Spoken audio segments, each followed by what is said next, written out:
नमस्कार, मी doctor Anuj Vilas Nehete, consultant neurologist, मेंदू व मणके विकार तज्ञ, सिटी न्यूरो क्लिनिक नाशिक येथून गेली 7 ते 8 वर्ष कार्यरत आहे।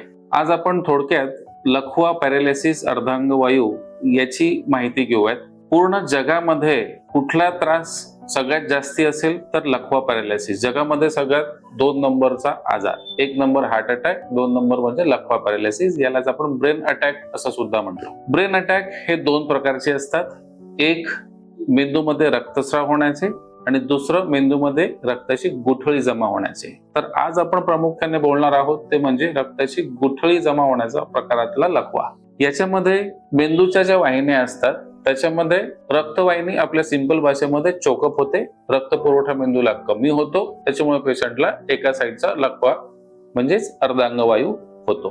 हा आजार जर आपण डॉक्टरांकडे पहिल्या 4.5 तासांमध्ये आलात तर तो पूर्णपणे बरा होण्याची आपण हमी घेऊ शकतो। As a neurologist, as a मेंदूचे डॉक्टर आम्ही त्याची हमी घेऊ शकतो। पण तो पिरियड, पहिल्या 4.5 तासांचा पिरियड, हा पिरियड आपण म्हणतो गोल्डन पिरियड, विंडो पिरियड।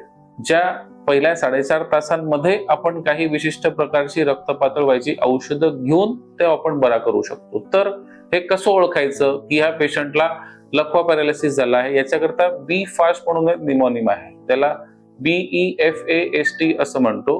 बी म्हणजे बॅलन्स, अचानक पेशंटचा तोल जायला लागला। ई फॉर आईज, अचानक डोळे तिरळे झाले किंवा दिसणं कमी झालं। फास्ट मधला F म्हणजे फेस, तोंड वाकडं झालं।